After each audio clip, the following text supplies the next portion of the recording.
RCB ಅಭಿಮಾನಿಗಳಿಗೆ good news ಸಿಗುತ್ತಾ ಇಲ್ವಾ ಎನ್ನುವ ವಿಚಾರಕ್ಕೆ ಸಂಬಂಧಪಟ್ಟಂತೆ ನಾಳೆ ಭವಿಷ್ಯ ನಿರ್ಧಾರ ಆಗುತ್ತೆ. ಚಿನ್ನಸ್ವಾಮಿ ಮೈದಾನದಲ್ಲಿ ಐಪಿಎಲ್ ನಡೆಯುತ್ತಾ ಇಲ್ವಾ ಎನ್ನುವ ಪ್ರಶ್ನೆಗೆ ನಾಳೆ ಉತ್ತರ ಸಿಗಲಿದೆ.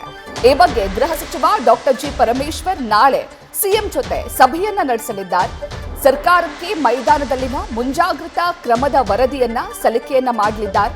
ಇನ್ನು ಕ್ರೀಡಾಂಗಣದಲ್ಲಿ ಏನೆಲ್ಲ ಕ್ರಮಗಳ ಆಗಿದೆ ಅನ್ನೋದ್ರ ಬಗ್ಗೆ ಜಸ್ಟಿಸ್ ಮೈಕಲ್ ಡಿ ಕುನ್ಹಾ ವರದಿಯ ಶಿಫಾರಸು ಪಾಲನೆ ಆಗಿದ್ಯಾ ಇದೆಲ್ಲದರನ್ನ ಕೂಡ ಪರಿಗಣನೆಗೆ ತೆಗೆದುಕೊಂಡು ಪಂದ್ಯ ಆಯೋಜನೆ ಮಾಡಬೇಕಾ, ಮಾಡೋದಾದ್ರೆ ಹೇಗೆ ಅನ್ನೋದ ಬಗ್ಗೆ ವರದಿಯನ್ನ ಸಲ್ಲಿಕೆಯನ್ನ ಮಾಡಲಾಗಿದೆ.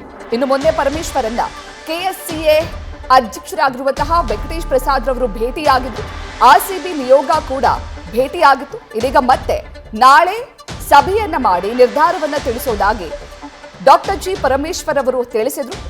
ಸೊ ಈ ವಿಚಾರಕ್ಕೆ ಸಂಬಂಧಪಟ್ಟಂತೆ ನಾಳೆ ಸಿಎಂ ಅವರನ್ನ ಗೃಹ ಸಚಿವ ಡಾಕ್ಟರ್ ಜಿ ಪರಮೇಶ್ವರ್ ಅವರು ಭೇಟಿಯಾಗಲಿದ್ದಾರೆ. ಅದಾದ ನಂತರ ಆರ್ಸಿಬಿಯ ಪಂದ್ಯಗಳನ್ನ ಬೆಂಗಳೂರಿನ ಚಿನ್ನಸ್ವಾಮಿ ಮೈದಾನದಲ್ಲಿ ಆಯೋಜನೆ ಮಾಡಲಾಗುತ್ತಾ ಇಲ್ವಾ ಎನ್ನುವಂತಹ ವಿಚಾರಕ್ಕೆ ಸಂಬಂಧಪಟ್ಟಂತೆ ಉತ್ತರ ಸಿಗಲಿದೆ. ಕಳೆದ ವರ್ಷ ಐಪಿಎಲ್ ಟ್ರೋಫಿ ಗೆದ್ದಂತಹ ಸಂದರ್ಭದಲ್ಲಿ ಆರ್ಸಿಬಿಯ ಸಂಭ್ರಮಾಚರಣೆ ಸಂದರ್ಭದಲ್ಲಿ ಚಿನ್ನಸ್ವಾಮಿ ಕ್ರೀಡಾಂಗಣದ ಮುಂಭಾಗದಲ್ಲಿ ಕಾಲ್ತುಳಿತ ಸಂಭವಿಸಿತ್ತು. ಈ ಕಾಲ್ತುಳಿತದಲ್ಲಿ 11 ಜನ ಮೃತಪಟ್ಟಿದ್ರು. ಅದಾದ ನಂತರ ಈ ಪ್ರಕರಣಕ್ಕೆ ಸಂಬಂಧಪಟ್ಟಂತೆ ಆರ್ಸಿಬಿ ಹಾಗೂ ಕೆಎಸ್ಸಿಎ ಜೊತೆಗೆ ಆ ಈವೆಂಟ್ ಅನ್ನ ಆರ್ಗನೈಸ್ ಮಾಡಿದ್ದಂತಹ ಈವೆಂಟ್ ಆರ್ಗನೈಸಿಂಗ್ ಕಂಪನಿ ಡಿಎನ್ಎ ಮೇಲೆ ಪ್ರಕರಣ ಕೂಡ ದಾಖಲಾಗಿತ್ತು.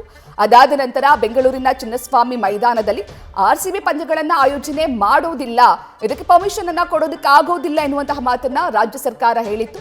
ಆದ್ರೆ ನಿನ್ನೆ ಗೃಹ ಸಚಿವರನ್ನ ಕೆಎಸ್ಸಿಎ ಅಧ್ಯಕ್ಷರಾಗಿರುವಂತಹ ವೆಂಕಟೇಶ್ ಪ್ರಸಾದ್ ಹಾಗೂ ಆರ್ಸಿಬಿಯ ನಿಯೋಗ ಭೇಟಿಯಾಗಿತ್ತು.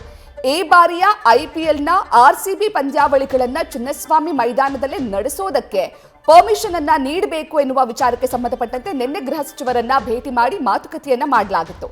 ನಿನ್ನೆ ಕೆಎಸ್ಸಿಎ ಅಧ್ಯಕ್ಷರು ಹಾಗೂ ಆರ್ಸಿಬಿ ನಿಯೋಗದ ಏನು ರಿಕ್ವೆಸ್ಟ್ ಇತ್ತಲ್ಲ ಅದನ್ನ ಕೇಳಿರುವಂತಹ ಗೃಹ ಸಚಿವರಾಗಿರುವಂತಹ ಡಾಕ್ಟರ್ ಜಿ ಪರಮೇಶ್ವರ್ ಅವರು ನಾಳೆ ಸಿಎಂ ಅವರನ್ನ ಭೇಟಿಯನ್ನ ಮಾಡಲಿದ್ದಾರೆ.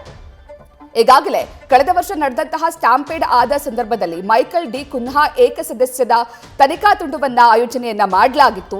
ಯಾವ ಕಾರಣಗಳಿಂದ ಈ ಕಾಲ್ತುಳಿತ ಆಗಿದೆ, ಇದಕ್ಕೆ ನೇರ ಹೊಣೆ ಯಾರು ಅನ್ನೋದ್ರ ಬಗ್ಗೆ ಕೂಡ ಒಂದು ವರದಿಯನ್ನ ರಾಜ್ಯ ಸರ್ಕಾರಕ್ಕೆ ಸಲ್ಲಿಸಲಾಗಿತ್ತು. ಇದೀಗ ಅದೆಲ್ಲವನ್ನು ಕೂಡ ಪರಿಗಣನೆಗೆ ತೆಗೆದುಕೊಂಡು ನಾಳೆ ಸಿಎಂ ಸಿದ್ದರಾಮಯ್ಯನವರ ಜೊತೆಗೆ ಡಾಕ್ಟರ್ ಜಿ ಪರಮೇಶ್ವರ್ ಅವರು ಸಭೆಯನ್ನ ನಡೆಸ್ತಾ ಇದ್ದು, ಈ ಸಭೆಯ ನಂತರ ಆರ್ಸಿಬಿ ಅಭಿಮಾನಿಗಳಿಗೆ ಗುಡ್ ನ್ಯೂಸ್ ಸಿಗುತ್ತಾ ಅನ್ನೋದನ್ನ ಕಾದು ನೋಡಬೇಕಿದೆ.